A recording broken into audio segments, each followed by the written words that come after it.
para um seminário que tem como tema um enorme desafio para o Brasil. É conhecido o processo pelo qual vem passando a indústria, em particular a indústria de transformação no Brasil, né? Se trata de um processo que não é muito de destruição criativa, é mais de destruição, digamos, destrutiva. Há uma desindustrialização precoce, algo anômala para um país com as características do Brasil. E o desafio que se coloca hoje em discussão é qual é o futuro da indústria no Brasil. A proposta do seminário não fazer uma discussão especulativa, etérea, ou de repetir chavões a esse respeito, mas de partir do estudo de casos de empresas que, a despeito de todas as dificuldades sistêmicas, lograram um encaixe, uma estratégia, uma inserção no mercado interno e no mercado externo, que revela que elas são competitivas e extrair daí quais são as lições que possam ser generalizadas. Quem concebeu o seminário, quem construiu o seminário, foram José Roberto Mendonça de Barros e João Fernando Gomes de Oliveira, que aqui estão, que vêm estudando este tema com este tipo de abordagem. E eles farão a apresentação inicial por 20 minutos, a qual se seguirá a apresentação, por assim dizer, dos estudos de caso, né? O Vitor de Araújo Santos, que é diretor da Aeres, fará a apresentação do caso desta empresa, que é uma empresa produtora de pás para geradores de energia eólica.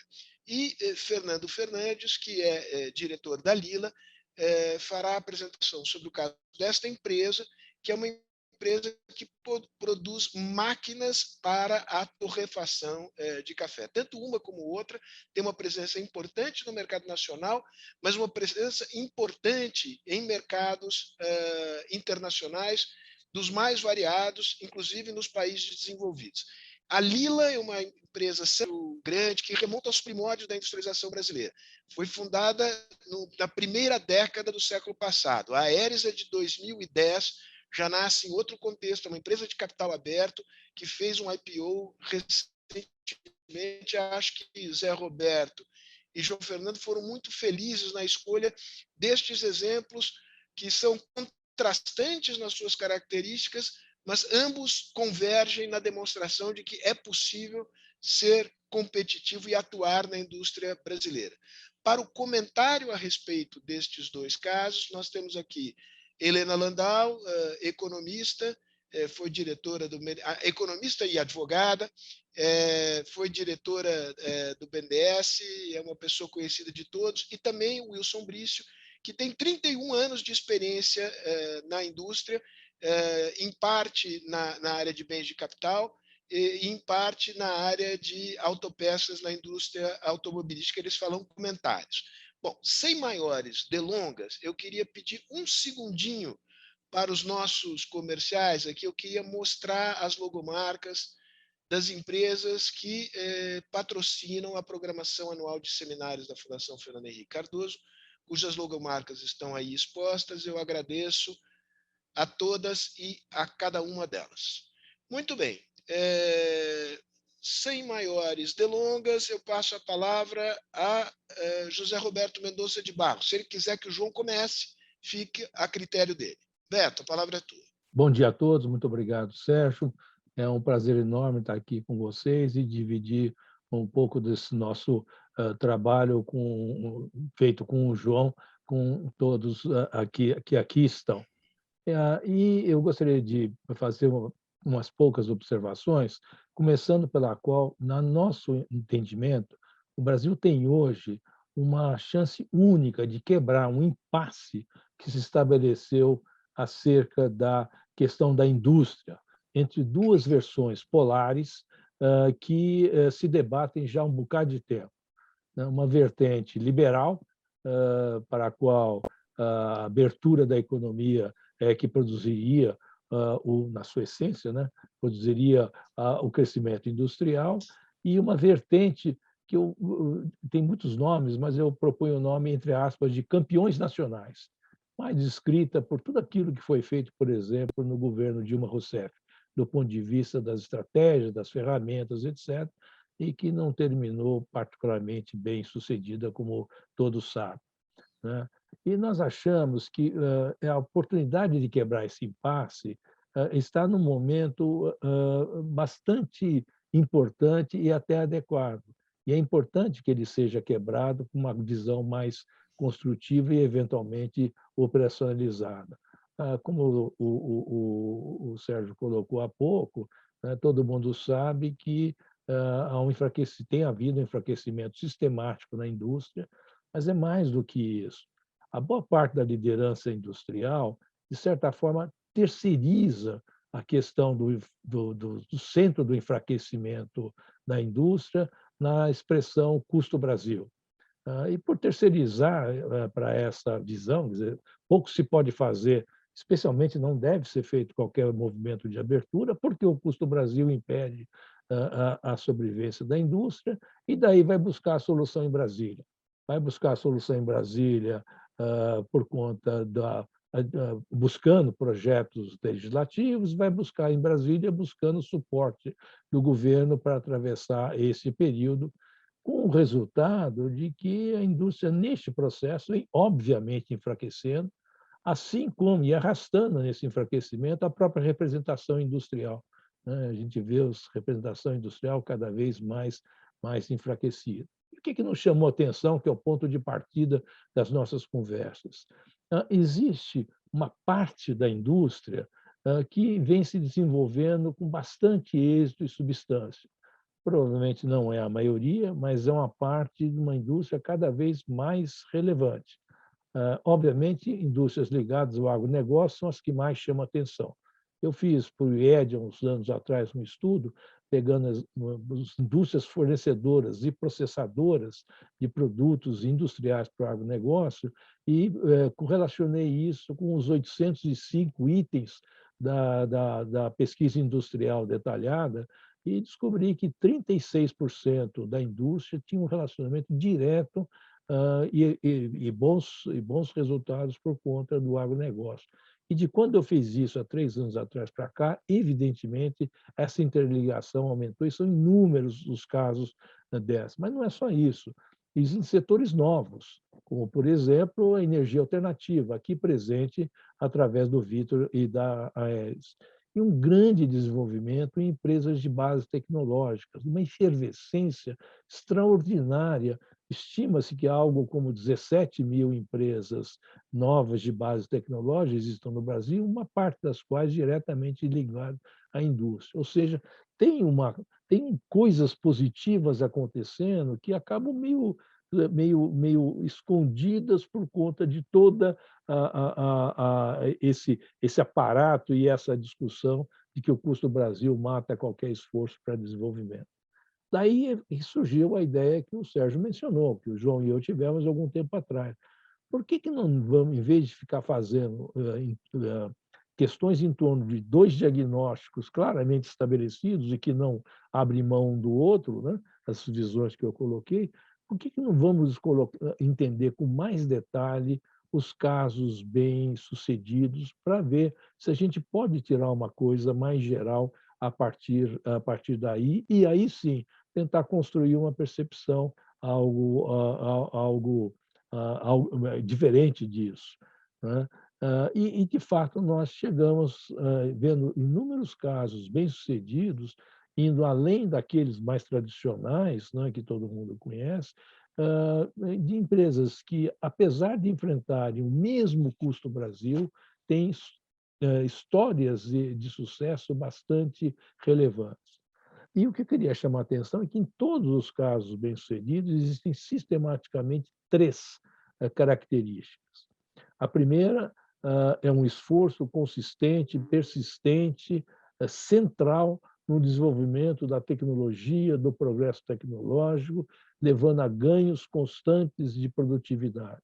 Esse não é apenas os casos que nós estamos trazendo aqui, mas o Brício tem uma carreira dedicada a isso, é o trabalho que o João Fernando, lá na cadeira de manufatura, lá em São Carlos, desenvolve e com o qual ele levou para o IPT, na fundação da Embrapi, uma longa carreira nessa direção.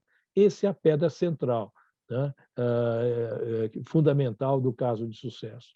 Mas isso é só uma perna. A outra perna é que todos os casos que nós estudamos, e são muitos, bem-sucedidos, têm ligação com as cadeias internacionais de suprimentos por vários caminhos. Não é só exportar, embora exportar seja fundamental, e nos dois casos aqui trazidos, a exportação é central. Mas é também, né, ligações com investimentos em tecnologia de diversas naturezas, inclusive empresas brasileiras que investem em startups no exterior, para poder depois trazer coisas para cá, e investimentos também no exterior, ou seja, há uma ligação, uma empresa realmente integrada, a despeito da nossa distância de Alemanha, de Japão, de China, dos Estados Unidos, que é a origem das grandes cadeias globais, é o espraiamento no território dessas países, lideranças, e mesmo com essa distância, esses casos conseguem chegar lá. E o terceiro ponto, que seria facilmente aceito por todos, mas não é tanto, muitas vezes não é considerado, é uma boa estrutura de capital. Isso é indispensável para dar robustez para a empresa, né, para permitir os seus projetos de longo prazo, para que isso ficou facilitado nos anos recentes, uma coisa boa que aconteceu no Brasil. O mercado de capitais está muito mais robusto hoje que no tempo. Não é coincidência que a Aeres acabou de fazer a sua abertura de capital com bastante sucesso.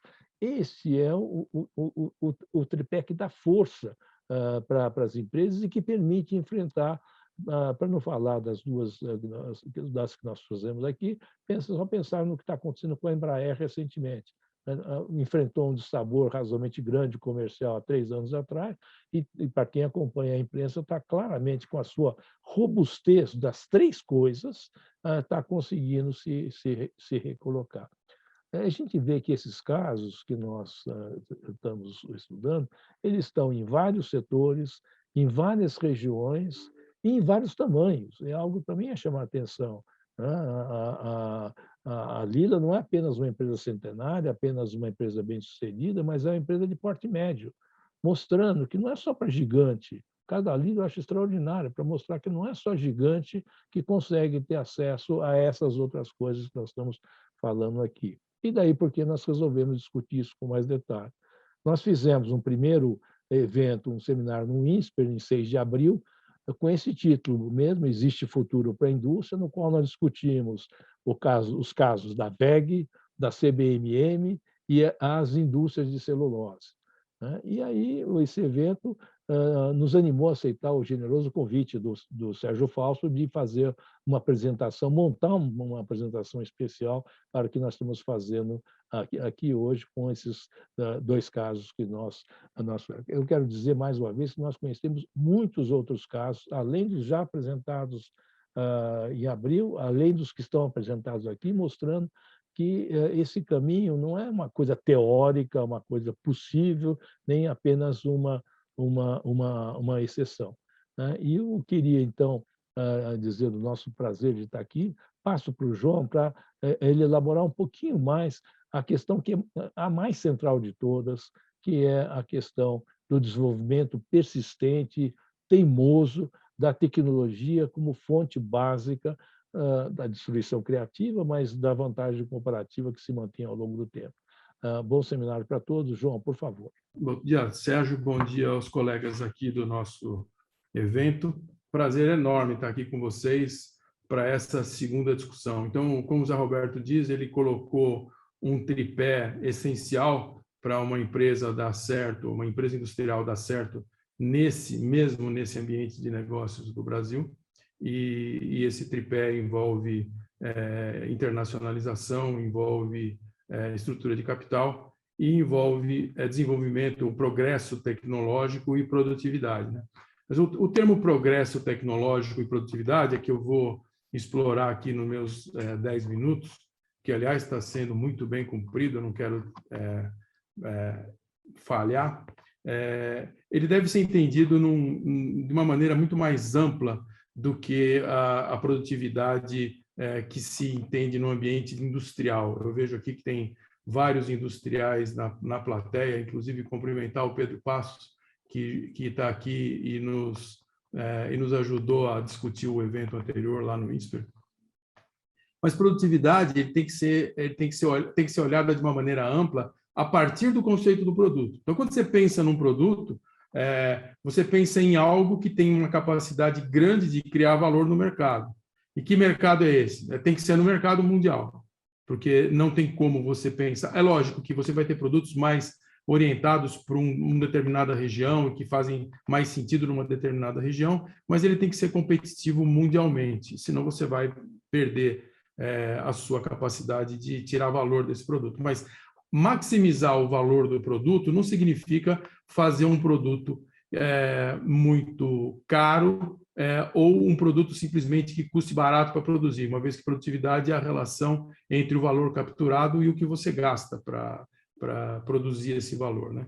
Há outros aspectos, né, como a eficiência da produção desse produto com design for manufacturing, a eficiência dos processos industriais, a velocidade com que você acelera processos e põe em ritmo um nível de produtividade, custo e qualidade. A logística, se o teu produto tem custo logístico alto, ele tem que estar próximo do mercado, mesmo que você tenha que montar uma planta no exterior. E nesse ponto, internacionalização não é simplesmente exportação, é também importar para poder montar o melhor, uma vez que você tem insumos que os melhores podem ser importados. É desenvolver P&D com as melhores competências, que pode estar no exterior também. Então, é viver o mundo como um todo nessa busca obsessiva por produtividade. A facilidade de manutenção do produto com o design for maintenance, ou seja, você vai fazer um produto que tem que ser fácil de mantê-lo em ordem e consertá-lo, ou até a sustentabilidade nos seus aspectos mais amplos, até o fim de vida do produto, hoje em dia muito relevante. As emissões que esse produto gera quando ele é fabricado e colocado no mercado ou distribuído, a possibilidade de remanufatura, reuso ou reciclagem, os 3 Rs, são tecnologias desde que tem pesquisa sobre elas, que tem como desenvolver, e se você cerca tudo isso, você consegue atingir um nível de produtividade, ou seja, de criar valor, minimizando custos e impactos de uma maneira muito mais eficiente. Tem um livro sobre gestão e desenvolvimento de produtos, fazendo uma propaganda, do professor Rosenfeld, que é uma bíblia sobre isso, que traz esse aspecto de produto de ponta a ponta, é a linha mestra até para desenvolver processos industriais, logística, mercado e tudo mais. Quer dizer, o eixo produto é o eixo do desenvolvimento tecnológico. E, nesse sentido, a gente tem que aproveitar, nesse desenvolvimento tecnológico, as vantagens comparativas do Brasil.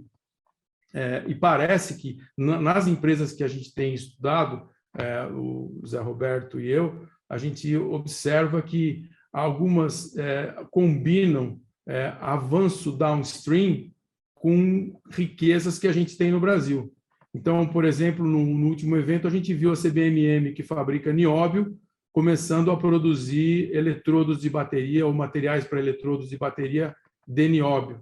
Ou seja, ao invés de você exportar o minério refinado e composto com outros materiais, ao invés de você exportar materiais avançados, você exporta já subprodutos de uma cadeia de valor que é crescente, que está combinada com uma grande tendência, que é a eletrificação veicular, que é a eletrificação da mobilidade. Então, a gente vê que esses casos têm assim uma capacidade de explodir em sucesso, porque se forem pensados em termos globais e com todo essa visão de produtividade mais ampla no ambiente industrial, né?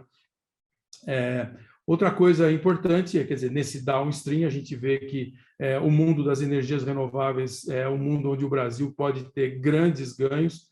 O downstream do agro, né? Você, ao invés de exportar agro, você agregar valor e estudar até onde, quer dizer, você estudar mercados, estudar players na cadeia de valor e entender até onde você consegue capturar mais num movimento downstream, ao invés de exportar carne, exportar produtos processados da carne e assim por diante, todos sabem disso, né? Ou subprodutos da mineração, ou inúmeros outros exemplos onde o Brasil tem essa capacidade, né?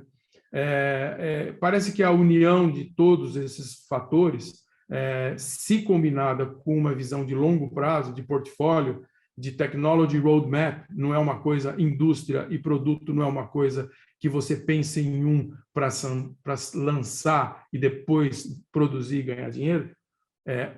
Esse processo é contínuo, esse processo é de longo prazo, que envolve aprendizado constante. Portanto, há dois conceitos que são esse planejamento de portfólio, de você ter em mente o que você vai lançar depois daquilo, para dar os passos que ainda não foram dados no seu produto, e o que você vai ter que aprender numa perspectiva de technology road mapping para pesquisar na empresa e com seus parceiros, no sentido de ter as competências para fazer aquilo. Essa é uma parte da fórmula.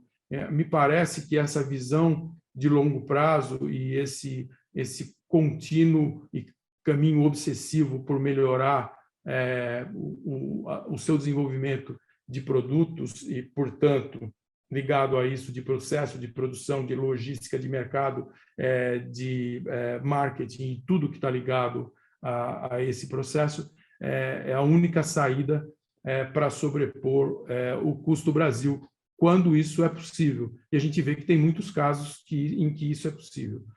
Antes de encerrar, eu acho importante a gente dizer, e pelo menos é uma experiência pessoal minha e de muitos aqui, é que o mundo do P&D industrial no Brasil, ele é bastante desconectado do mundo da pesquisa científica e tecnológica no Brasil. E hoje há soluções para isso, né? Tanto no desenvolvimento dos institutos tecnológicos, das unidades Embrapi e dos institutos Senai de inovação. Ou seja, o Brasil criou mecanismos já faz 10 anos, onde você tem uma empresa brasileira de pesquisa e inovação industrial que seleciona as instituições no âmbito de suas competências que são capazes de entregar resultado e são testadas para isso, são certificadas para isso e recebem subvenção contínua para manter os seus processos e são vigiadas continuamente, numa agilidade gigante e não numa perspectiva de projeto. Eu faço um projeto para fazer com uma instituição de pesquisa. Não, eu faço uma conexão num plano de ação com uma instituição de pesquisa e desenvolvo o meu roadmapping com eles, preenchendo os meus gaps de conhecimento. Então, isso está funcionando muito bem no Brasil, cresceu muito rápido em 10 anos, eu tive o prazer de fazer parte do grupo que iniciou essa Embrapi, e hoje a gente tem 70 unidades de pesquisa e um movimento de projetos de P&D que atinge cerca de 500 milhões de reais por ano, em uma história de mais de 1 bilhão e 700 milhões de reais de projetos realizados, com 600 patentes, números altamente surpreendentes para as instituições de pesquisa do Brasil. Um movimento transformador das instituições de pesquisa. Então, me parece que o custo Brasil é algo que vai demorar para ser resolvido. Se a gente ficar discutindo só o lado lamúrias do custo Brasil, a gente vai ter uma discussão que perde a oportunidade de entender o que nós temos que fazer de lição de casa. Porque mesmo resolvendo o custo Brasil, para ser um líder global, a gente precisa fazer toda essa tarefa. E o Zé Roberto e eu entendemos que era o momento da gente estudar essa tarefa, estudar esse problema, estudar essa missão que as empresas têm no Brasil através dos bons exemplos. Então, a nossa conversa é sobre o que vem dando certo, o que deu certo, para a gente aprender e, a partir disso, entender que tipo de políticas e, é lógico, aumentar o nível de discernimento sobre o caminho das indústrias para serem competitivas no Brasil. Obrigado de novo para a Fundação Fernando Henrique Cardoso, para o Sérgio por nos acolher aqui. Obrigado aos nossos palestrantes. Então, eu vou passar a palavra primeiro ao Vitor, que vai falar sobre a Aeris. É uma empresa... O Vitor, eu tenho orgulho de dizer que ele foi meu aluno, foi por isso que eu acabei conhecendo. E ele fundou com colegas também lá de São Carlos, da USP de São Carlos, uma empresa que produz pá de turbina eólica, que é um tipo de empresa que já teve no Brasil e que não progrediu. E eles entraram nesse mundo e estão evoluindo, estão crescendo, fizeram IPO. Então, vamos ouvir o caso dele para entender quais são os grandes aprendizados que a gente tem com isso. Bem-vindo, Vitor, você com a palavra. Obrigado, Sérgio. Obrigado, professor João. Obrigado, Zé Roberto, pelo convite. É um prazer para nós poder participar aqui com vocês e contar um pouquinho da nossa história aqui. Espero que, e não tenho dúvida, né, que, na verdade, todos esses aspectos que vocês colocaram, eu vi aí vários momentos da história da Aeris que percorreram exatamente esses desafios aí que vocês estão mencionando da indústria e, felizmente, com sucesso, né, estamos aqui melhores do que nunca, então espero que essa apresentação aqui contribua para a discussão. Bom, vamos lá, pessoal. Contando um pouquinho da nossa história, né? A Aeris é um fabricante de pás eólicas, né? Nós hoje também trabalhamos na parte de serviços de inspeção e manutenção de pás, mas isso acabou que foi um produto decorrente do nosso negócio principal, né? Olhando aqui os números, os maiores números da Aeris, né? Um pouquinho mais de 97% do nosso faturamento hoje vem da venda das pás eólicas, e cerca de 3% aí dos serviços de inspeção e manutenção de parques. Esse resultado que eu mostro aqui, de onde estão, né, para onde estão indo essas pás que a gente está fabricando, isso é o resultado do fechamento de 2020, e esses números, eles variam ano a ano, logicamente, mas, em geral, a gente vem tendo aí exportações nos últimos 3, 4 anos da ordem de 40%, 50%. Olhando nos últimos 5 anos, nós tivemos um crescimento médio de 56% ano a ano, né? Então, que é um crescimento que demonstra o tamanho do apetite desse mercado atual de energias renováveis, né? E aqui no Brasil, o crescimento da eólica ele já vem sendo expressivo e inclusive, referência aí mundo afora. Olhando para as nossas margens EBITDA, novamente, para os últimos 5 anos, a gente está falando de cerca de 16%, e o ROIC, o que resulta, né, num ROIC de 27%, e a gente traz esse valor aqui do ROIC, mais para frente eu vou detalhar um pouquinho melhor, que isso também foi um aprendizado grande aí que a gente teve na nossa história, de como olhar, né, com um olhar mais amplo, para tentar entender e capturar um pouco mais daquilo que os nossos clientes veem como valor. A gente está situado aqui no Complexo Industrial Portuário do Pecém, né, aqui no Ceará, e o porquê da localização, logicamente, né, no começo nós éramos um novo entrante que nunca tinha fabricado uma pá, né, mal tínhamos chegado perto de um aerogerador, e no final das contas a gente tinha uma proposição de valor que a gente queria ofertar para o mercado. Uma delas era, estaremos próximo do potencial mercado brasileiro, que é aqui no Nordeste, por causa das condições favoráveis de vento, e, de fato, isso é uma realidade, né? Hoje a gente consegue ver aqui na figura superior da direita a nossa proximidade com diversos parques que nós temos aqui na região Nordeste. O custo logístico de uma pá dessa é gigantesco, né? Então, isso, de fato, é um diferencial para o nosso cliente. E também a proximidade com o porto, né? A gente desde sempre via uma oportunidade, né, de não só mirar no mercado brasileiro, mas também atender uma demanda do mercado internacional. Nós víamos que esse negócio de energia renovável, especialmente da eólica, era algo que estava acontecendo no mundo todo, então foi um cuidado que nós tivemos de poder estar próximo de um porto capaz de exportar essa nossa produção. Aqui a gente vê um pouquinho da nossa história, em termos de evolução de clientes, e não só de clientes, alguns marcos importantes. Então, ou seja, lá em 2010, a gente foi a fundação da Aeris. A gente efetivamente começamos a fabricar as primeiras pás em 2012, que foi o tempo ali para a gente fazer aquisição do terreno, projeto, né, dos prédios e construção propriamente dito. Lá em 2011 foi quando a gente fechou o primeiro contrato. Tudo isso aí a gente fez na base da coragem, né? Nossa e do investidor. E lá em 2011 a gente fechou o primeiro contrato. A Suzlon era um fabricante de turbinas eólicas indiano, era um dos maiores do mundo naquele momento. Infelizmente ele acabou tendo um problema financeiro e ele acabou saindo do mercado brasileiro. Então, no final das contas, a gente acabou produzindo algumas pás para ele só no ano de 2012. Felizmente, na sequência, a gente engatou ali um contrato com a Acciona, uma empresa espanhola, para quem a gente começou a fabricar em 2012, e que continuamos fabricando até hoje. Em 2013, justamente por essa demanda inicial que nós tínhamos, esses contratos iniciais com o Suzlon e Acciona, a gente acabou fundando a Aeriservice como, novamente, uma percepção de uma oportunidade ali, né? E nós percebíamos que, não só pelas PAs que nós estávamos fornecendo, mas pelo próprio tamanho do mercado, seria algo que nossos clientes entendem como importante, né? Ter esse suporte nosso de inspecionar e fazer reparos de PAs. Em 2014, a gente fechou com a WEG, né, que desses fabricantes aqui é o único de capital 100% nacional, né, e com os quais, para os quais estamos fabricando, inclusive, até hoje também. Em 2015, foi um projeto muito importante com a Vestas. A Vestas ali já era, talvez, o maior do mundo. Eles sempre figuraram ali entre os principais desenvolvedores de turbinas eólicas, né.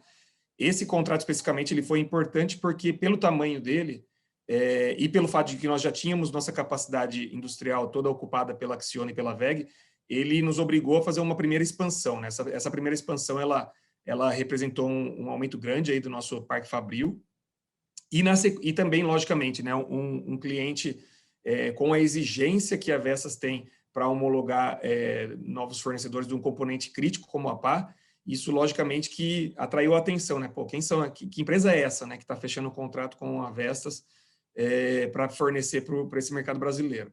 Então, na sequência, a gente acabou também assinando um contrato com a GE, o que, novamente, demandou novas fases de crescimento, né? É um produto muito grande, né? Então, sempre que enquanto a gente estiver crescendo a demanda, a nossa base de demanda, a gente necessariamente tem que crescer também a nossa planta aqui. E em 2016, aqui foi um marco interessante, né? Principalmente no conceito aqui do que a gente está discutindo. No final do ano de 2016, houve um cancelamento dos leilões. Até então, o mercado regulado era o mercado preponderante aqui no Brasil, né? E esse cancelamento do leilão daquele ano, ele veio em decorrência justamente das situações difíceis aí de crescimento negativo do PIB que nós tínhamos desde 2015, né? 2015, 2016. Então, naquele momento ali, o que restava a gente fazer, né? Nós sentamos com os nossos clientes e a discussão foi, o pessoal, e aí? Ou a gente aceita aqui o fracasso, né, e vamos dar um jeito de tentar sobreviver até a retomada desses leilões, ou então a gente pensa numa alternativa. E essa alternativa, a gente conseguiu construir essa alternativa junto aos nossos clientes, que era justamente a possibilidade de começar a fornecer para o mercado internacional. O interessante é que, apesar desses anos aí, que a gente já tinha 4 anos de fabricação, quando a gente começou a discutir esses contratos de exportação, a gente viu que nós não éramos competitivos o suficiente. E mesmo assim, nós decidimos seguir adiante, né? Naquele momento, nós estávamos aceitando que nós iríamos produzir e vender pás com prejuízo, porque nós não éramos competitivos o suficiente. Mas era aquilo ou declarar ali o fracasso, né? Então, a gente optou por aquilo, pela confiança que nós tínhamos no time que nós já tínhamos construído aqui, de que nós conseguiríamos correr atrás e desenvolver aí as competências que a gente necessitava para se tornar competitivo. E não foi diferente. Em questões de alguns meses ali, a gente já conhecia onde que precisava atacar, já começamos a ter resultados e rapidamente a gente conseguiu começar a ser competitivo ao ponto de ter um lucro interessante nessas operações de exportação. E, logicamente, que todas essas lições aprendidas acabam também afetando positivamente aquelas produções que continuavam acontecendo para o mercado nacional, né? Existe uma especificidade do nosso mercado que de que os leilões eles sempre negociam venda futura, né? Então a gente, mesmo com o cancelamento do leilão, nós tínhamos ainda 2 anos ali de demanda garantida. Então essa experiência foi muito importante para a gente, não só porque permitiu a gente ter contato com esse mercado competitivo internacional, como também porque ele abriu um mercado novo para a gente, né? Então a gente reduziu bastante, a gente teve uma sensação ali nítida de redução de risco a partir do momento que eu não estou mais dependente só do meu mercado nacional. Eu agora tenho um mercado mundial à minha disposição, né? Em 2018, em decorrência desse início das exportações, nós começamos também a prestar serviços nos Estados Unidos. A Aeriservice passou a atuar lá também. E em 2019, fechamos um novo acordo com a Vestas para um novo modelo de pá, uma pá muito maior, uma pá de 74 metros de comprimento. E, na sequência, fechamos um novo contrato também com a Nordex Acciona. Em algum momento aqui, durante os anos, começou um processo muito intenso de de concentração, né? Então, um exemplo foi a Nordex e a Acciona, que se fundiram, e aqui a gente fechou um novo contrato com eles para fornecer uma pá também de mais de 70 metros de comprimento.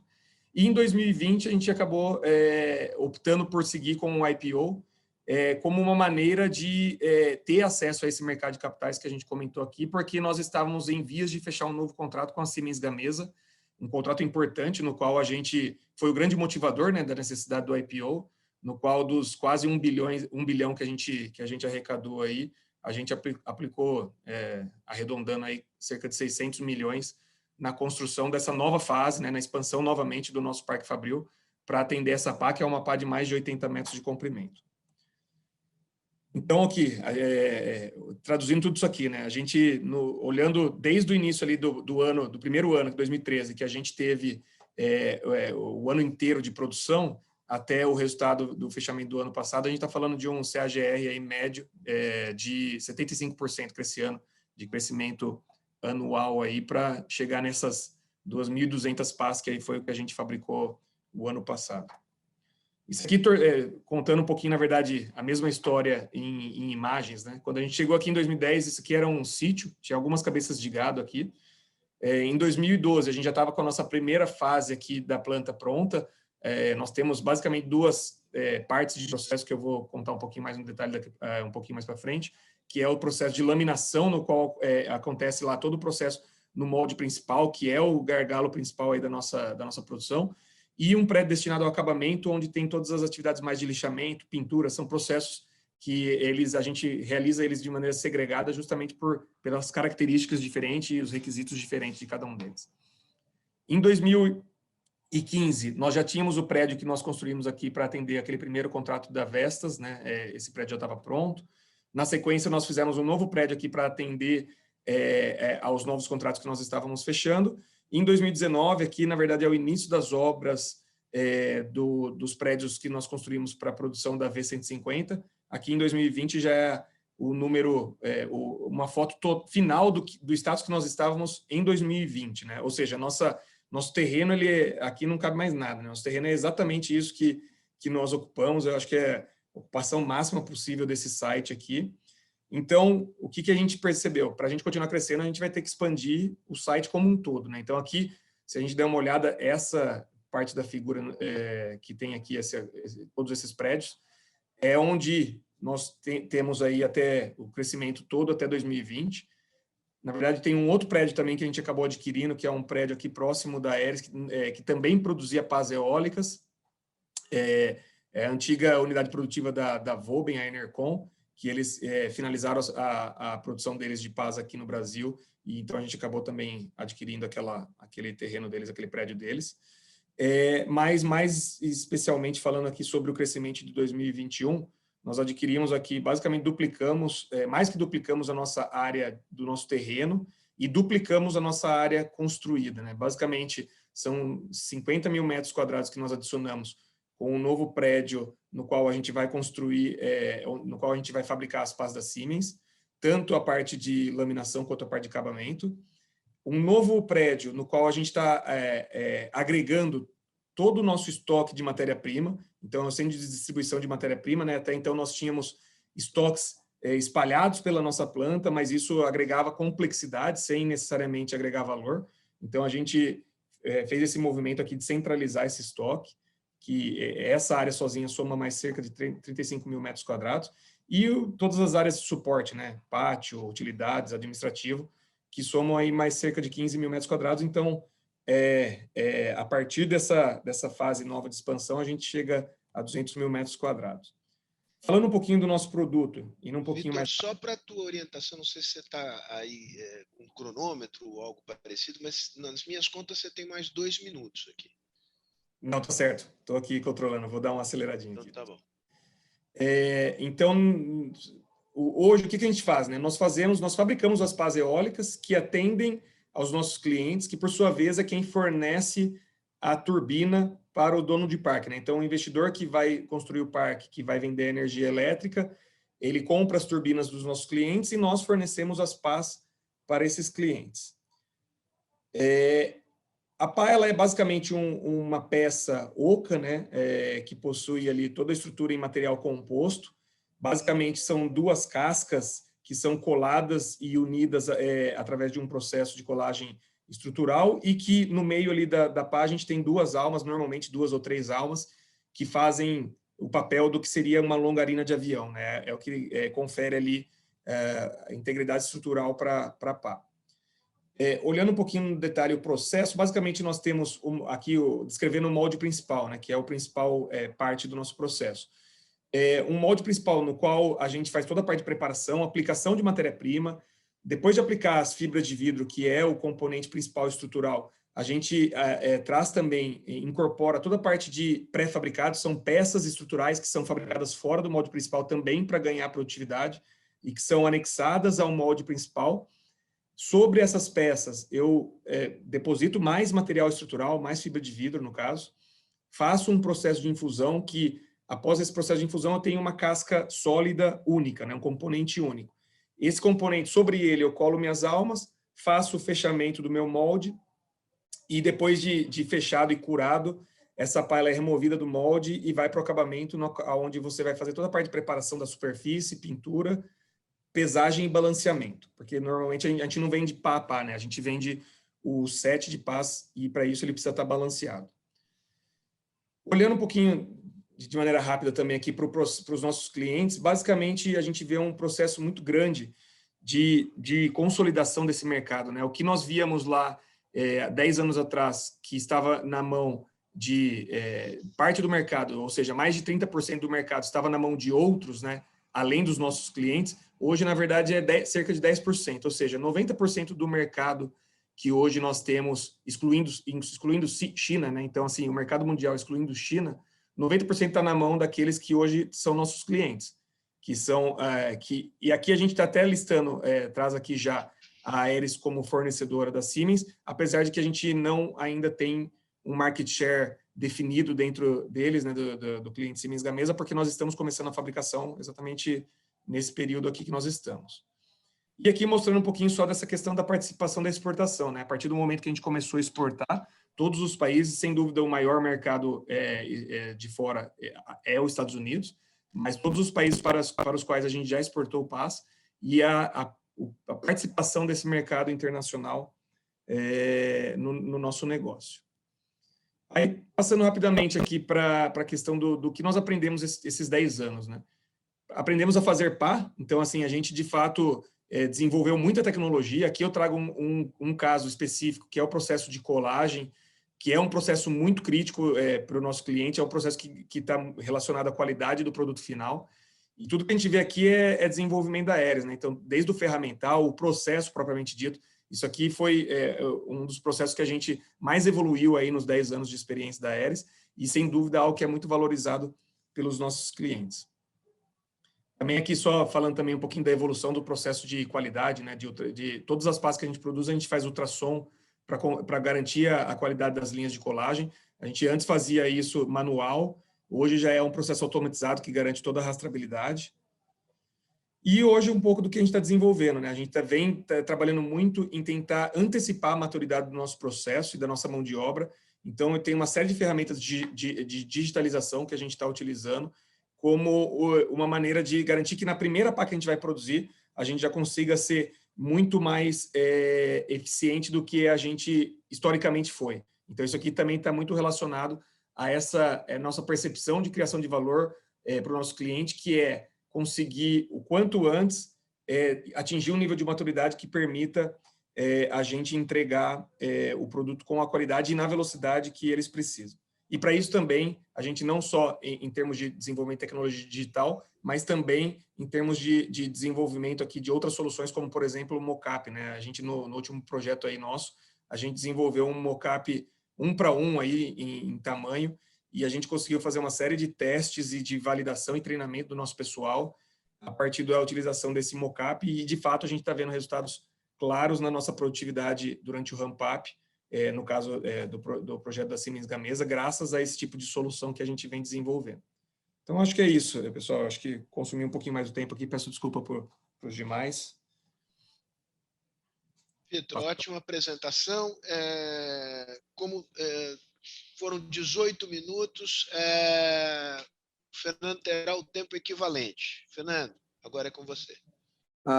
Então, falar um pouquinho aqui da Companhia Lila de Máquinas, né? A empresa era uma indústria metalúrgica, né? Produtos principais da empresa são torradores de café e todo tipo de equipamento que seja usado dentro da indústria de torrefação de grãos, né?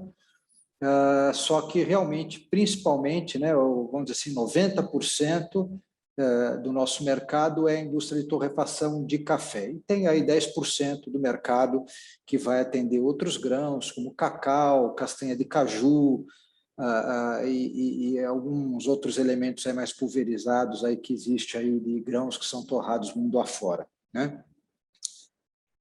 Então, falando ainda sobre a empresa, quando a gente tem aqui a foto que fala um pouco, só para termos uma ideia do que seria um torrador de café, porque a gente fala que torrador de café, a gente imagina alguma coisa sobre uma mesa, então aqui a gente tem, na verdade, uma ideia do que seria um produto típico nosso, né? Então, um torrador aí 10 metros de altura, 12 de comprimento e tal, e uma produção aí, uma capacidade, por exemplo, de torra, no nosso equipamento de maior porte, de 4 toneladas de café por hora. Então, um equipamento desse é capaz de torrar 4 toneladas de café por hora, né? Na verdade, como eu falei da questão de equipamentos também, como a gente vai ver, a Lila acaba fornecendo, vamos supor, tem um cliente que quer montar uma planta de processo para torrar café. Então, nós vamos fornecer praticamente todos os produtos os equipamentos que ele necessita, com exceção das máquinas de envasamento, as máquinas de empacotar, né? Todo o resto nós temos condições de estar fornecendo para eles. Nossos clientes, né? Falar um pouco dos nossos clientes. Então, nossos clientes, eles envolvem grupos como Nestlé, né? São clientes Lila. Estamos com nossa presença no mundo todo, né? Então, aqui temos aqui esse equipamento que pertence a um grupo que é a UCC, apesar de estar aberto na Suíça, é um grupo japonês, né? E aqui vemos exemplos também onde mostra a parte de equipamentos, né? Então, não é só o torrador de café. Aqui nós estamos vendo, na verdade, silos de armazenamento e transportadores, né? Então, a gente consegue ver aqui, por exemplo, o que a gente não fabrica é essa parte das máquinas de empacotamento, mas todo o resto numa planta, silos de armazenamento, sistemas de mistura de blends, né? Aqui estamos armazenando o café em grão, então é feita a moagem e depois aqui, por exemplo, o café, depois de moído, o café em pó e todo o sistema de transporte até que se chegue nas máquinas de envasamento. Então, a gente tem aqui, nossa presença também no mercado nacional é forte, isso aqui é uma planta lá em Ourinhos, né? Onde a gente vê também aqui um pedaço de um torrador de café e aqui também silagem, né? Sistema de dosagem de blend e transportadores, aqui no caso roscas transportadoras, elevadores de caneca, né? Como eu disse, tudo aquilo que é necessário numa planta para processar o café, a gente produz. Presença nossa está, em termos de mercado externo, pega o mundo todo. Então, Japão, Ásia em geral, China, a Indonésia é um grande mercado para nós também, como nós estamos nos Estados Unidos, é um mercado forte para nós também. O mercado da América Latina em geral, também temos nossa presença. E na Europa também, como aqui um exemplo de um equipamento nosso na Inglaterra, mas a presença nossa na Europa também é forte, né? Aqui um outro equipamento na Itália, né? Para nós, a Itália foi assim, um desafio, né? Entrada no mercado italiano, porque a Itália é famosa pelo café e tem grandes empresas, grandes fabricantes de equipamento de torrefação de café na Itália, né? Pelo menos 3 fortes, né? A Alemanha também é forte, inclusive o maior fabricante mundial de equipamentos para torrefação de café é alemão. Um pouco da história da Lila, né? A Lila foi fundada em 1918, né, pelo senhor Vito Antônio Lilla, né, ou conhecido mais como Vito Lilla, e ele tinha primeiro um negócio que era uma torrefação de café, e nessa torrefação de café depois veio a guerra, tudo, e com a guerra uma dificuldade muito grande de manter os equipamentos, porque eram todos importados, então não havia indústria no Brasil para produzir. Só que o senhor Vito Lilla, ele era um cara assim, que não tinha um curso de engenharia, algo parecido, mas ele era uma pessoa que tinha essa engenharia na cabeça, era inovador, né? E ele começou na produção das peças para os seus próprios equipamentos, depois começou a ajudar concorrentes dele, que, na verdade, talvez a concorrência na época não fosse lá tão forte, né?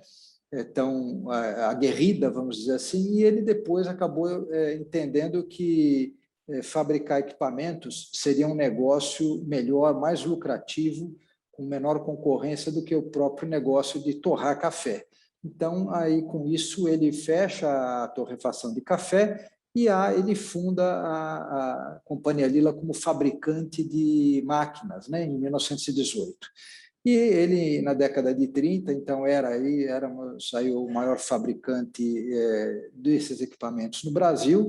O sucesso aí o segredo do sucesso nessa fase inicial era justamente a pouca concorrência dentro do Brasil em termos dos fabricantes de máquinas para esse setor, né? Aliás, a indústria no Brasil era muito tímida na época, e houve uma tendência de que a Companhia Lilla não só produzisse equipamentos para torrefação de café, mas começou a produzir de tudo. Então, fabricou moinho de cana, moinho de carne, fabricou até ventilador de teto, essas máquinas de padaria que tinha para fazer café, né, que mantinha o café quente, foi fabricando de tudo um pouco. Mas passou-se muito tempo com a Lilla sendo uma empresa que fabricava a mesma coisa. Desde o torrador de café, na verdade, a Lilla fabricava o que todo mundo fabricava no mundo. Todo mundo fabricava um torrador muito parecido. E como a coisa trouxe assim um sucesso com muita facilidade, houve também uma acomodação, né? Houve ali um certo comodismo, o que naturalmente trouxe uma crise, né? A primeira crise da empresa, que veio a culminar no final da década de 60, e justamente nesse final da década de 60 entra o senhor Ciro Lilla, que era neto do fundador. Né, o pessoal da sociedade, que era feita dos filhos do fundador, que nessa época já havia falecido, eles decidiram que, na verdade, a terceira geração não deveria entrar na empresa. Mas o senhor Ciro Lilla acabou entrando porque ele era um estudante de engenharia, tinha inovação na cabeça, a empresa estava em crise, ele criou um projeto de um torrador. E muito interessante essa experiência, porque era alguém que pensava fora da caixa, né? Porque, na verdade, ele não tinha, vamos dizer assim, os paradigmas de quem já trabalhava no setor. Então, num churrasco que aconteceu na empresa no final de ano, ele entrou em contato mais profundo com um dos seus tios, que explicou tudo do torrador, ele criou um projeto novo, patenteou, né? E acabou entrando para a sociedade. Com a venda dessa patente, ele criou esse torrador que era a linha C, que vendeu mais de 600 unidades, tirou a empresa da crise, a empresa estava, na época, extremamente endividada, ele tirou a empresa da crise na época e trouxe a empresa para se tornar líder, né, novamente no país. Porque, na época, já haviam outros fabricantes, né, do mesmo tipo de equipamento, já havia uma concorrência acirrada, né? Então, a primeira inovação que levou ao sucesso aqui foi uma inovação do sentido tecnológico, alguém com uma visão de engenharia, né, formado pela Escola Politécnica da USP, né, e que trouxe essa visão de trabalhar um produto com uma engenharia embarcada forte, né? Mas a inovação não ficou só nisso, né? Em 82, veio a visão também do senhor Ciro Lilla de atingir mercados fora do Brasil. Então, nesse momento, a Lila exporta pela primeira vez para os Estados Unidos. Interessante a gente saber que os tios, na verdade, o pai tinha uma visão de que exportar não era algo necessário, o mercado nacional era robusto o suficiente, mas a gente vê que, às vezes, ideias inovadoras são aquilo que trazem vida longa, né, para uma empresa, né? E aí a gente começa a enxergar um pouco do porquê que a empresa se tornou uma empresa com mais de 100 anos, né? E isso, num futuro não tão distante deste, veio se tornar um fator de sobrevivência essencial para a companhia Lila. A gente vai entender daqui a pouco por quê. A inovação tecnológica continuou, né? Em 1985, um novo lançamento de um novo produto, de certa maneira, numa associação feita também com a Escola Politécnica da USP, porque teve associação no projeto de uma consultoria bastante ligada à Escola Politécnica na época, não era parte dela, mas ela tinha a força de um professor e todos os funcionários ali da consultoria eram ex-alunos da Escola Politécnica, né? E a gente vai vendo uma história de inovação tecnológica, né, que veio nessa mudança, desde a entrada do senhor Ciro Lila, esse conceito de inovar, né, inovar tecnologicamente, ter produtos inovadores, né, não mais fabricar um produto que todo mundo fabrica igual. Então, a gente vê aí em 92 o início da automatização. Eu queria colocar um marco aqui, que é o seguinte, né, nós tínhamos um mercado fechado, né? Eu, pessoalmente, defendo o mercado aberto. Nós tínhamos um mercado fechado e, quando nós tentamos fazer a nossa primeira automação, nós éramos obrigados a usar um CLP antiquado, fabricado no Brasil. Havia aquele protecionismo e, no governo do Fernando Collor de Mello, houve aquela quebra dessa proteção, o mercado se abriu e nós tivemos acesso a controladores lógicos programáveis, né, os CLPs, né, de última geração. E isso nos ajudou demais para que a gente pudesse seguir essa sequência de crescente na qualidade da automação dos nossos equipamentos, como a gente vê em 92, 94, 96, a gente começando aí, então, a trabalhar toda a automatização e tendo condições, em 96, de, pela primeira vez, fazer fornecimento para uma empresa de grande porte como a Nestlé. A gente viu aqui, então, depois, aqui, desenvolvimentos na área, como a gente tem um nome aqui em inglês, aqui, Profile Roasting, né? Que seriam tecnologias ligadas à informação. Então, você pegar e saber como fazer uma curva de torra que possa tirar o melhor do café, fazer um processo otimizado, e isso veio de exigências dos nossos clientes internacionais na época, principalmente Estados Unidos. Então, quando você entra no mercado global, esse mercado exige de você e ele força você a desenvolver novas tecnologias. Isso foi um elemento fundamental para o nosso crescimento também, para a nossa competitividade, né? E aí a gente tivemos aí um grande desafio em 2001, que foi o maior fabricante mundial de equipamentos, né, o maior concorrente, né, e de longe o maior fabricante mundial, entrou no Brasil, né? Ele entrou, montou uma fábrica no Brasil, e isso realmente foi um momento difícil para nós, porque os anos que se seguiram, porque eles entraram aí com uma força, vamos dizer assim, financeira muito grande, né, com investimentos pesados no país, montando uma planta de grande porte aqui no país, e isso veio trazer, talvez, aí uma segunda crise aí para a empresa. E a forma de vencermos essa crise continuou sendo o quê? O desenvolvimento tecnológico, e aí a gente pode ver essa questão, e também essa continuidade da expansão da Lila para mercados fora do Brasil.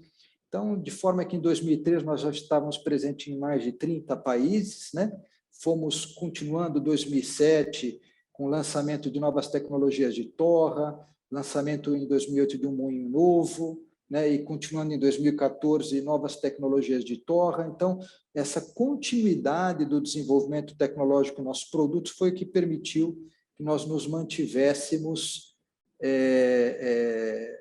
firmes e resistentes a essa ameaça, essa dificuldade que foi a entrada no mercado brasileiro desse concorrente novo aí, né? Então, em 2018, nós celebramos nosso centenário com uma presença nossa em mais de 60 países no mundo, né? Tá aqui alguns exemplos: Nestlé, Melita, Olam, Sigafredo, né? Que na verdade é Unilever e UCC. Faturamento crescendo, dobrando de 2017 para 2018, crescendo em mais de 1/3 para 19, né? Então, justamente demonstrando finalmente que estávamos vencendo de vez aí a ameaça da concorrência que surgiu lá no início dos anos 2000, né? E a gente chega em 2021 como uma empresa centenária mais sólida, profissionalizada, né? Que busca a tecnologia de ponta, né? E aí eu queria comentar, então, aqui alguns pontos que eu entendo que são nossos elementos críticos de sucesso da empresa. Então, eu destacaria alguns pontos aqui. Primeiro, como o nosso negócio é o business to business, né? Nós temos que ter um foco no cliente muito grande, ouvidos para ouvir nosso cliente, entender as necessidades do cliente, né? Desenvolver nossos produtos nesse sentido. E eu queria dizer aqui o seguinte, né? O que é o produto Lila? O produto Lila não é o torrador, não é o moinho, não é o silo, não é o transportador. O produto Lila é a solução, né? Quando a gente for olhar o que é o nosso core business, tal como a gente define, é a solução. Então, nosso produto é a engenharia, uma engenharia que traz a solução que o nosso cliente necessita. Para isso, temos que ter ouvidos e um produto voltado para esse cliente, um serviço com foco nesse cliente e, como é business to business, parcerias de longo prazo. A gente não pode enxergar no nosso negócio o curto prazo. O que eu vou ganhar no curto prazo não é o mais importante, mas o longo prazo. Então, o item 2, a visão clara do foco do negócio Lila, né? Entra esse ponto realmente que o nosso negócio não é fornecimento de máquina, a máquina é apenas um meio pelo qual a solução desenvolvida na engenharia chega até o nosso cliente. E hoje, né, o foco do nosso cliente está muito ligado à qualidade do produto dele, então o equipamento que eu forneço para ele tem que trabalhar um processo de qualidade e tem que resultar num café torrado, por exemplo, de melhor qualidade, e também o foco grande deles é a rentabilidade de processo, consumo energético, né? Entra aí uma questão que quando a gente torra café ele perde peso, então tem que perder menos peso possível, então entra aí uma questão do que a gente chama de rendimento em peso. O item 3 é essa questão do constante desenvolvimento tecnológico, é um foco nosso, nós não podemos parar. Nós entendemos que o grande problema da maior crise que a Lila teve foi deixar de desenvolver, trabalhar com um produto que todo mundo fazia, e por isso mesmo a gente tem nisto amarrado com a visão voltada ao mercado global. E essa visão voltada ao mercado global, ela é uma visão que traz algumas coisas penduradas nela, né? Primeiro, o mercado global traz uma estabilidade de demanda para nós muito interessante, porque crises acontecem sempre, mas a crise é maior num lugar do mundo, o outro lugar sempre está um pouco melhor e vai gerar uma demanda. Então, isso trouxe uma estabilidade de mercado maior e que nos trouxe uma condição de sobreviver a um momento crítico quando entrou um grande concorrente no Brasil. Nossa visão é que, quando a gente entrou para o mercado global, é que nós não queremos depender de protecionismos internos aqui. Essa questão que foi tocada, o assunto de ficar procurando a solução em Brasília, o protecionismo. Pelo contrário, como eu mencionei, quando houve abertura de mercado, nós tivemos acesso aos eletrônicos de alta qualidade, com custo mais baixo. Isso nos ajudou muito. Então, hoje a gente pensa a mesma coisa. Não estou dizendo que deveria haver uma abertura abrupta, mas uma abertura, um caminho de abertura que tendesse a uma abertura completa, porque nós já concorremos com os fabricantes lá de fora, né? E se eu tiver uma abertura completa, a matéria-prima que eu uso, o próprio aço vai ser mais barato e principalmente componentes eletrônicos que não são produzidos no Brasil vão se tornar mais baratos. Então, nós defendemos aí um protecionismo mínimo possível, né? Fernando, desculpa, só para te dar uma orientação, já se passaram 18 minutos, então eu te peço ok. para encaminhar a conclusão. Ok. Então, aí, fechando aqui essa questão da busca de competitividade, a gente faz investimentos, estamos numa fase de investimentos fabris para redução de custos de produção, mas principalmente a questão que a gente entra aqui, mercados de tecnologia não diferenciado. O nosso produto, a gente trabalha com produto não diferenciado, e isso é que nos traz uma compensação do custo Brasil, né? É uma forma, um caminho que a gente achou para compensar o custo Brasil, é o quê? Foi procurar um produto diferenciado na tecnologia, né? E aí a gente, claro, mercado internacional, a gente procura essas questões do mercado, tanto tentando achar o que cada mercado no mundo busca, mas também uma sinergia entre eles. Então, está aqui, acho que os pontos que a gente entende como elementos críticos de sucesso para termos chegado, como chegamos aos 100 anos e com uma visão de caminhar muitas décadas aí pela frente. Bom, obrigado por terem me convidado para participar desse seminário super interessante.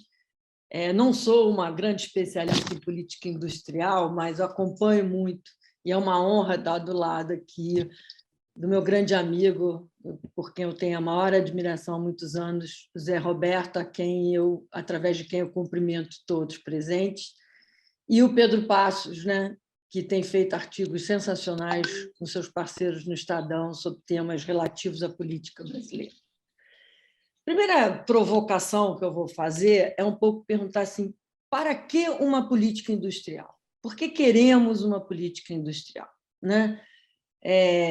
Para fortalecer determinados tipos de indústria, para que o país saia da renda média, porque ele é multiplicador de emprego. Acho que nunca fica muito claro por que a desindustrialização que aconteceu no Brasil e em outros países mexe tanto com corações e mentes. Essa é a primeira provocação que eu queria deixar. Porque, para mim, qualquer atividade, ou se é que o Estado tem que entrar em alguma atividade de qualquer montagem de política, ele tem que visar ganhos para a sociedade. É meio óbvio que eu estou falando, mas a gente tem que pensar nos benefícios sociais da participação de políticas, de desenho de políticas, né? Então, para mim, é sair da renda média. Na minha cabeça. Isso significa aumentar a produtividade, incorporar a mão de obra no mercado de trabalho, ver se, de alguma forma, a gente consegue melhorar o capital social no Brasil, etc. O problema é que a gente está sempre, como o Beto falou antes, nesta polarização, que, na realidade, não é só da política industrial. Ela vem desde, talvez, do sucesso do Plano Real, onde foi preciso que as pessoas se diferenciassem na visão de Brasil.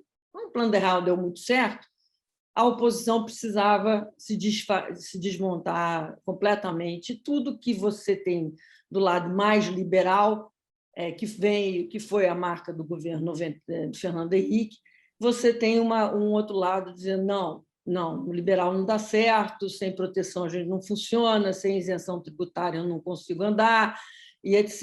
E divide, acho que divide mais do que a ideia de campeões nacionais, Beato. Eu acho que a ideia de proteção tarifária ou de questões de tributo ou de isenção vai além do campeão nacional. O campeão nacional ficou marcado muito pela intervenção do BNDES através do subsídio do PSI e TJLP.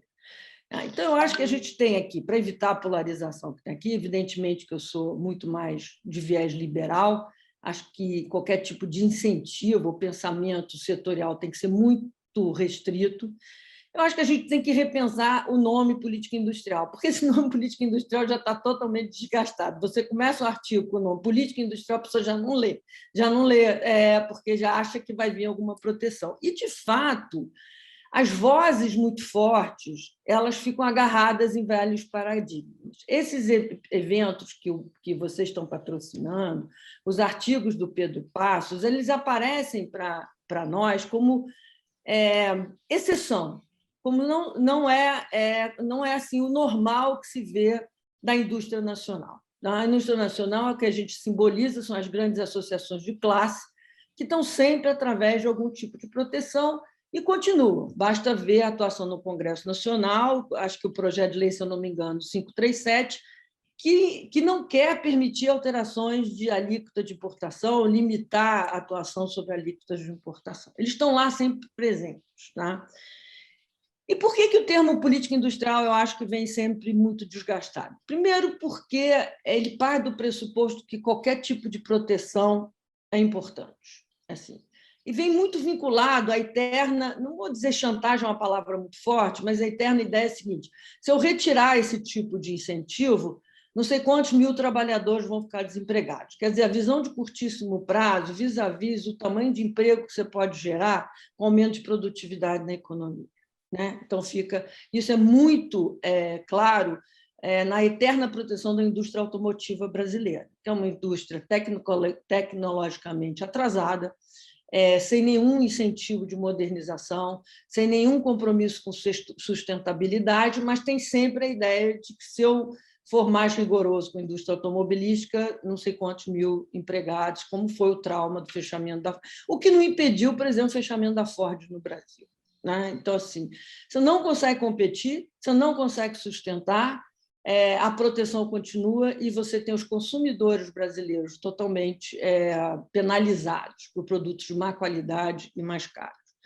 A outra questão que eu acho que torna o termo desgastado é a síndrome de Peter Pan, que eu costumo chamar de parte da indústria velha brasileira, que é se recusar a sair da maturidade, se recusar a crescer sem as asas do Estado. Então, você tem não só a proteção tarifária, como conteúdo nacional, demandas por isenções fiscais, que mantém nesse nem lá nem cá. Aí você tem esses exemplos fantásticos aqui, que o Vitor e o Fernando trouxeram, como a gente tem também da Embraer, WEG, Natura, de pessoas que romperam essa imaturidade e mostram a importância da integração internacional. Acho que foi muito relevante dos exemplos aqui, que a gente sempre pensa em abertura como a possibilidade de trazer internamente conteúdo internacional para suas cadeias de produção. O que os dois trouxeram aqui é que a integração internacional também é uma forma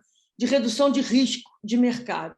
Tá? Isso é um elemento que parece que poucas vezes aparece no debate. Então, basta ver o nível das nossas exportações de determinadas indústrias protegidas para você ver como elas estão sujeitas ao risco de mercado doméstico muito mais do que uma empresa aberta. Tá?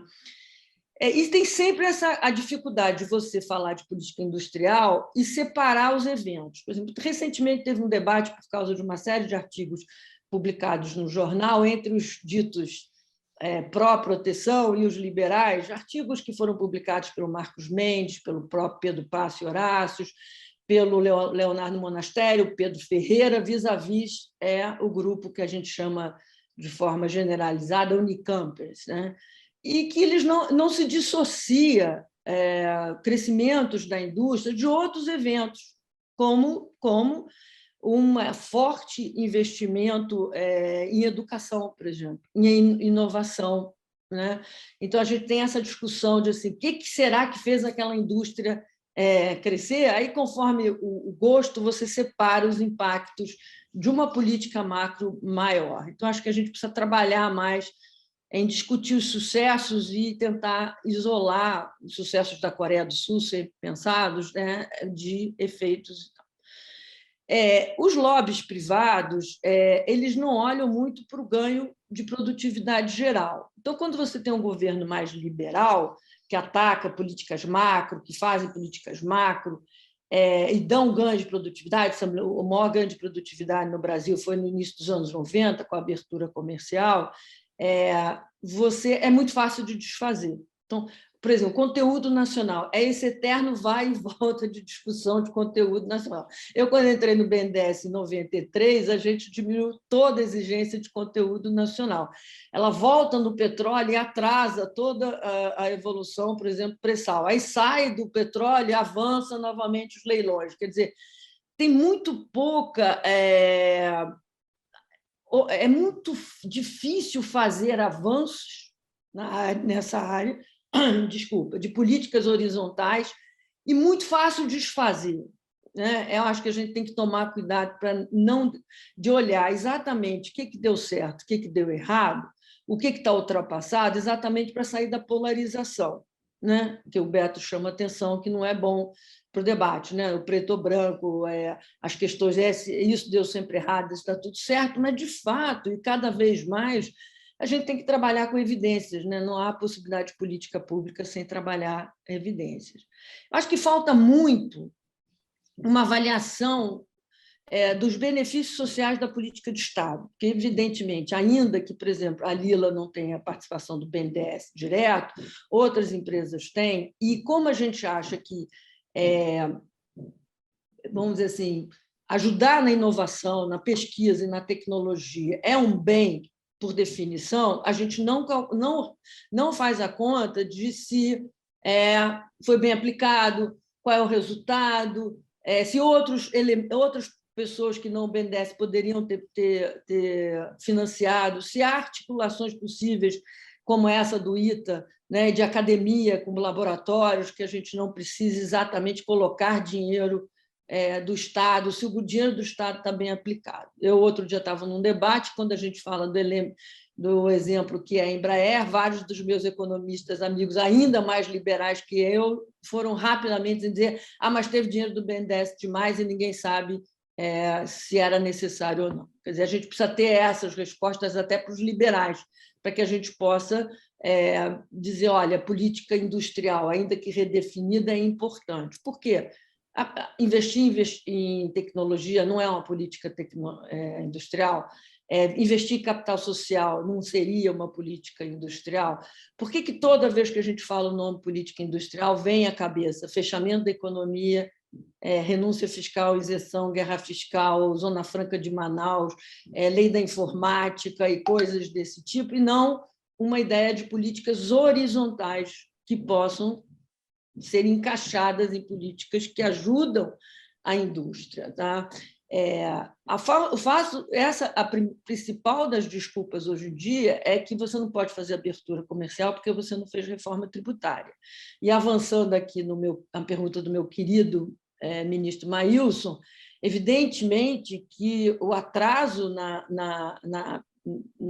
numa reforma tributária simplificadora, né, que era o que a gente gostaria, ou de uma PEC 45 que estava completa, já pronta para o debate, e vir esse monstrengo que vê agora, que é um Frankenstein, não vai ajudar a gente em nada. Não é essa política tributária que vai resolver o problema do custo Brasil. Agora é a pergunta Tostines, né? A gente tem que reduzir o tributo e abrir a economia, ou a gente abre a economia e, com isso, forças pró-modernização, pró-limpeza do sistema, pró-competitividade, vem, entendeu? Como é que é? É a pergunta Tostines. A gente precisa, as economias ricas têm complexidade porque são ricas, ou a complexidade torna as economias ricas, entendeu? Eu falo isso de novo para a indústria automobilística. Né? Eu sou uma pessoa que acha que a abertura comercial é o grande drive dessa enorme mudança que a gente tem, porque você expõe as empresas a uma competição. Então, assim, para não gastar meu tempo, eu acho que... Você concluir, Helena. Vou concluir. Eu acho que para a gente ter uma discussão de política industrial, para mim, é políticas horizontais. Ambiente de negócio, reinserção produtiva, capital humano, abertura como a mãe de todas elas, pensar no que fazer com indústrias que estão obsoletas, né? Vale a pena ficar o tempo todo sustentando indústrias que já estão obsoletas, como é que a gente faz com isso? Expandir fronteiras ou criar inovação do zero, os casos do ITA são raríssimos, mas a expansão de fronteira é mais perfeita, e não esquecer de direito de propriedade, qualidade de infraestrutura. Na estrutura de capital, eu acho que o exemplo maior, e eu termino, é a importância que foi a mudança da TJLP para a TLP. Esses IPOs todos não saíram por acaso. Né? O fim do subsídio do PSI, a mudança para a TLP, fez um crowding do mercado de capitais. E toda vez que sai o subsídio do BNDES, vem o crowding do mercado de capitais. E não vamos esquecer da questão de uma economia sustentável no sentido produtivo do João Fernando. Bom, esses eram meus pensamentos para o debate. Muito obrigada. José Roberto, João. Sérgio, parabéns aí por estar abrigando esse debate. Vitor e Fernando, parabéns pelas apresentações. E, Helena, depois de você falar, fica difícil complementar com alguma coisa. Mas eu vou tentar colocar um pouquinho da minha experiência de 38 anos na indústria e comentar um pouquinho sobre o que eu vi, né, das duas apresentações, das duas empresas. A Aeris, fantástica no sentido de que está buscando, trabalhando com... Pois não, Sérgio, você vai falar alguma coisa? Não, é cacuete. Pensei que você estava... Não, eu vou amarrar as mãos aqui. Não, tranquilo. A Aeris, olhando para esse mercado fantástico de energias renováveis, que está num crescimento muito interessante, já é o segundo tema da matriz energética nossa. O mercado cresceu 18% globalmente, quer dizer, é um mercado para a gente estar. Então, esse ponto de vista de você realmente olhar um mercado global em que você pode atuar é fundamental, né? O mercado, tudo começa pelo mercado. E, obviamente, que dentro de uma tese de que dentro desse custo do Brasil existem várias dimensões, e você conseguir, de alguma forma, mitigar essas dimensões, como é o caso, por exemplo, que a Aeris fez de mitigar o tema logístico, estando nas proximidades do porto, isso traz, com certeza, uma vantagem muito, muito, muito interessante.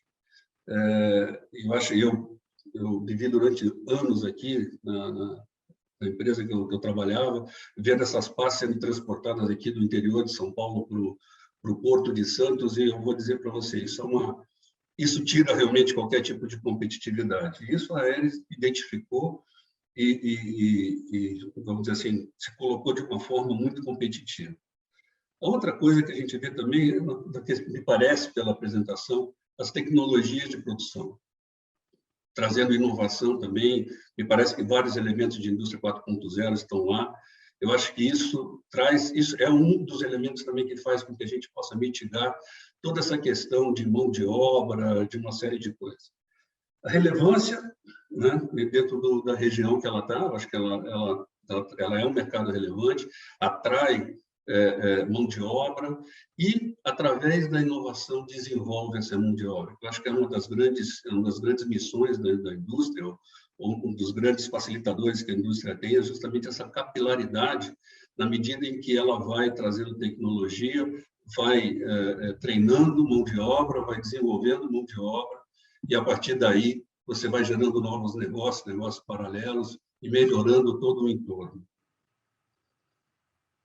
A proximidade dos mercados, né, logisticamente já foi colocado, e quando a gente olha para a Lila, né, aí vem um exemplo interessante de o Brasil como um dos grandes produtores, o maior produtor mundial de café, né, é o dobro do segundo colocado, obviamente cria um ambiente muito interessante para a gente poder realmente desenvolver produtos relacionados a isso.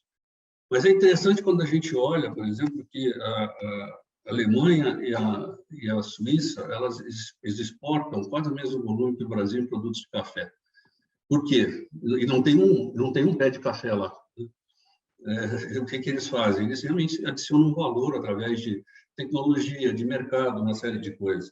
Então, acho que tem mais oportunidades aqui, e a Lila já, obviamente, encampou várias dessas oportunidades, se transformando realmente num player global. Eu acho que essa questão da internacionalização, tanto no caso da Aeris quanto da Lila, são fundamentais, inclusive, como a própria Helena comentou, para você meio que amortecer um pouquinho essas variações que a gente tem de mercado interno. Acho que e daí a importância de você ser um competidor global, para poder realmente ter um mínimo de planejamento em termos de crescimento, de estratégia, uma série de coisas, né? Também a inovação constante, eu acho que essa inovação na Lila também ficou muito clara, e voltando aí, você gera, de novo, através de inovação, mão de obra qualificada, alternativas de negócios, e você gera, vamos dizer assim, valor, né, para o teu entorno, para a sociedade. Então, eu acredito assim que os negócios de sucesso eles vão ter que mitigar em parte essas, obviamente que nós gostaríamos que essas barreiras fossem reduzidas. Eu me lembro nos anos 80, quando eu trouxe o primeiro microcomputador, um Commodore da Alemanha, que era proibido trazer essas coisas. Nós conseguimos uma licença especial, importamos uma máquina, as pessoas passavam no departamento de engenharia e ficavam olhando para ver como é que era, enquanto que essa máquina já era uma máquina obsoleta na Europa, né? Então, essas são coisas que a gente, obviamente, gostaria de mudar, precisa mudar, mas, né, eu acho que o investimento em tecnologia, como as duas empresas já mostraram, e as outras também foram mencionadas aqui, WEG, Embraer, e às vezes até indo um pouco na contramão de você verticalizar mais, que em alguns outros mercados ninguém fala em verticalização, mas aqui no Brasil, às vezes, você precisa controlar realmente a tua rede de fornecedores, a tua linha toda, para poder ter sucesso, né? Por quê? Porque você precisa educar, você precisa desenvolver, porque isso não está à disposição no mercado. Então, esse lado de desenvolvimento de mão de obra, inovação, tecnologia, é fundamental. Isso aí não há dúvida. E tudo que a gente puder canalizar para isso vai ser fundamental para que essas empresas continuem tendo sucesso e para que novas empresas tenham sucesso. Nós temos algumas áreas, por exemplo, no agro, nós temos uma série de produtos, né, que nós poderíamos também estar desenvolvendo, por exemplo, a soja. Para que exportar soja, por que a gente não começa a desenvolver também equipamentos, sistemas, processos para produzir produtos, né, que tenham como base a soja, para que a gente possa ter essa vantagem competitiva e, eventualmente, até exportar esses processos, seguindo o exemplo do que a Lila faz. Quando a gente vê energias renováveis, nossa, o Brasil está campeão nessa área e tem muita coisa para ser pesquisada, por exemplo, com células fotovoltaicas. Nós temos aí um potencial muito grande, nós precisaríamos ter mais empresas no Brasil explorando esse tipo de vocação que a gente tem, de vantagem competitiva que está aqui, né? Sem falar no etanol, né, nos biocombustíveis, tem uma série de alternativas, e a parte de minérios também. Toda essa parte mineral, que acho que o que a CBM está fazendo é muito interessante, mas a gente pode fazer mais. Então, acho que, olhando pelos dois exemplos, né, mitigar o custo do Brasil é possível, mas não adianta se esconder atrás dele e não fazer nada, e aqueles que conseguem realmente, de uma forma inteligente, dedicada, corajosa, né, e sair realmente do conforto, e ir para cima, eu acho que tem que ter muita chance de sucesso, sim. E com isso eu gostaria de encerrar aqui a minha participação, os meus comentários. Tem a pergunta que o Maílson fez, houve várias outras perguntas, eu queria agradecer o João, que enquanto acontecia a conversa, ele foi diligentemente dando respostas aqui pelo chat. Então, eu queria essa amarração final, breve, uma resposta ao ministro Maílson. E eu queria, enfim, abusar da minha prerrogativa é uma coisa que me chamou a atenção, tanto num caso como no outro, digamos, uma nova fronteira de desafio, que é entrar no mercado chinês, né? Que acho que esse é um imenso desafio para o mercado que cresce e o mercado asiático de maneira geral. Salvo engano meu, a despeito do enorme sucesso das duas grandes empresas, este ainda é um território não conhecido, né? Ou não penetrado, pelo menos, por essas empresas. E qual é o tamanho desse desafio e dessas dificuldades? Eu começo, depois, eventualmente, o João pode complementar. Foi muito rica, e as apresentações foram muito ricas, as apresentações, os comentários e as inúmeras perguntas do chat. Então, não é simples botar tudo junto. Mas deixa eu colocar, primeiro, uma concordância básica com a que a Helena colocou, né?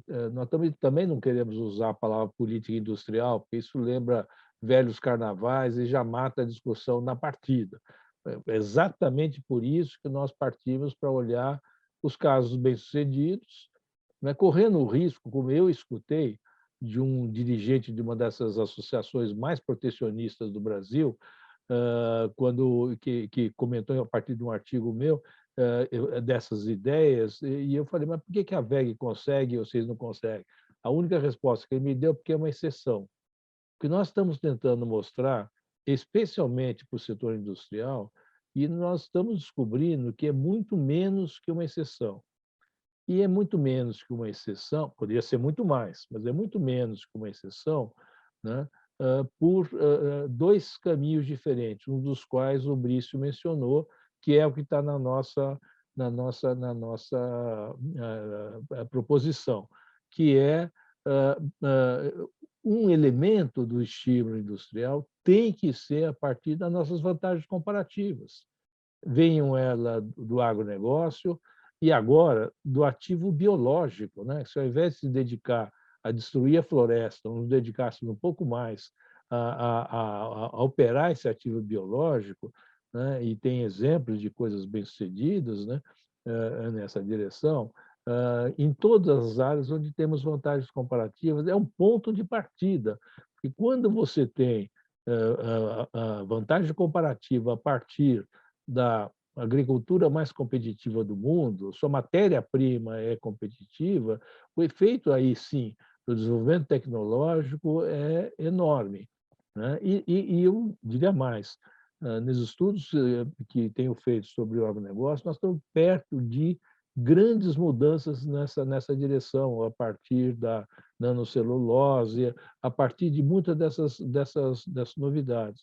E há aqui uma discussão que sempre me incomoda de diminuir, dizer que o Brasil regrediu para exportar commodities, esquecendo o pedaço enorme da indústria que está bombando, se me permite, e com muita inovação tecnológica, servindo a isso, seja na indústria química, nos biodefensivos, nos condicionadores, tem um enorme e grande inovação tecnológica que habilita ainda mais não apenas produzir e exportar, mas se aproveitar aí das questões de sustentabilidade, descarbonização, são fronteiras evidentes. A Aedes está aproveitando de uma dessas fronteiras, mas tem muito mais do que isso, né? Só um parênteses.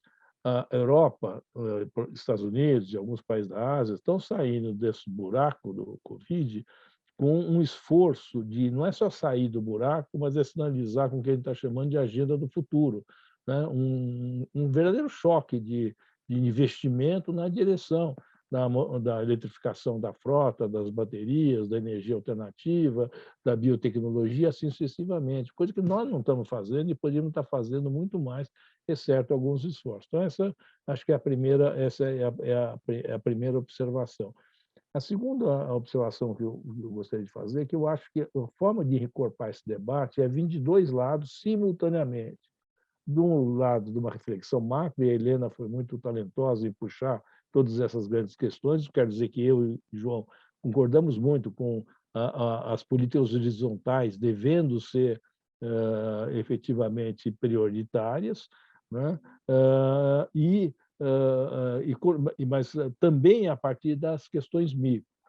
E na questão da estrutura de proteção, um ponto que o João e eu escrevemos e temos desde o começo é que, ao invés de dizer eu vou dar um choque de abertura, vou fazer qualquer coisa nessa direção, que imediatamente levanta uma barreira contra, eu acho que nós temos que elaborar uma ideia inicial. Nós temos que diminuir o excesso de custo nas matérias-primas metálicas e nas matérias-primas que vêm da petroquímica que nós temos aqui, que vai acabar na cadeia do plástico. Se essas duas coisas que estão na base de qualquer cadeia produtiva que vem depois são muito mais caras e aguerridamente defendidas, né? E o Brício tem até histórias disso daí, para que o custo aqui no Brasil em aço seja muito maior do que poderia ser se a gente tivesse um fluxo corrente de exportações, é claro que a manufatura posterior já nasce com um pênalti, já nasce com um custo adicional. Eu acho que se a gente focasse nessas duas coisas para começar a discutir, né, especialmente agora, que nós, pela primeira vez na história, teremos gás natural. Mas gás natural que tem que ser economicamente aproveitado, e não essa maluquice do jabuti no projeto da Eletrobras, né? Então, Eu acho que tem essas duas visões, é que a gente tenta vir de baixo para cima, com o pé na realidade do que está acontecendo, e, ao mesmo tempo, nas questões mais de policy mesmo, nessa direção, e eu acho que é possível construir alguma coisa. Última observação, antes de passar para o João, a propósito do que o Maílson colocou. Eu acho que a PEC 45 é muito importante. Acho mais. O grande ganhador da PEC 45 é a indústria, que, até onde eu vejo, está movendo muito poucas palhas a favor dela. E ela é a grande ganhadora. Quem que está segurando a PEC 45? Estava, né? Quando ela estava. Era o comércio, que está com medo de ser mais taxado, eram os serviços, né? E a indústria, que seria o grande beneficiário, né, disso, não se mexeu. Né? Mas eu acho que ela é relevante. A única coisa que eu acho que, nas condições que nós estamos hoje, né, a menos que tenha um governo novo numa circunstância diferente, isso aí está travado no Congresso, eu não vejo a menor chance de sair. Eu queria só agradecer aí a hospedagem do IFHC, a oportunidade de estar aqui. Quero passar para o João, porque eu sei que o nosso tempo está terminando, e adorei as questões que foram sendo colocadas, os comentários e as apresentações. Vai lá, João. Obrigado, Zé Roberto. Obrigado, Sérgio. Obrigado a todos. Eu acho que foi muito rico. Eu não vou gastar um minuto para a gente não passar da meio-dia e 10. Meio-dia e 10. Eu só queria falar uma única coisa. É interessante. O custo Brasil, ele pode gerar duas coisas.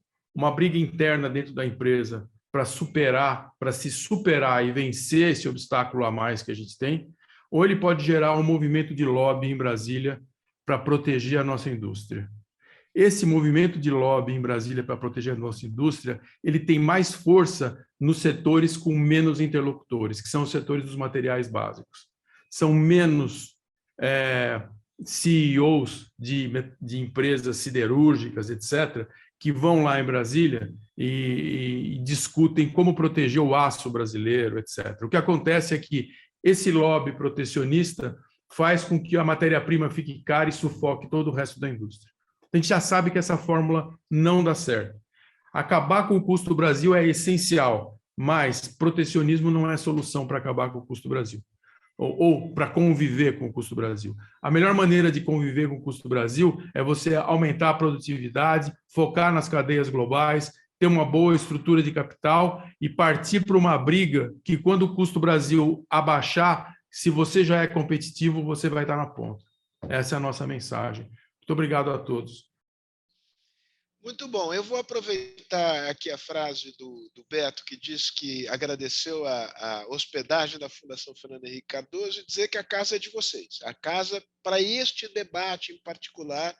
E eu gostaria muito, e vou me empenhar para isso, para que a gente possa, de fato, retornar, porque, digamos, esse tema precisa... Água mole em pedra dura, vale esse ditado. Eu acho que a gente tem que amplificar esse debate de uma maneira qualificada, e acho que fizemos isso muito bem. Eu queria agradecer a todo mundo, Vitor, João, Fernando, Beto, Wilson e Helena. Então, beijos e abraços. Nos vemos em breve. Obrigada. Tchau. Tchau, obrigado, valeu. Obrigado a todos. Tchau, gente. Obrigado.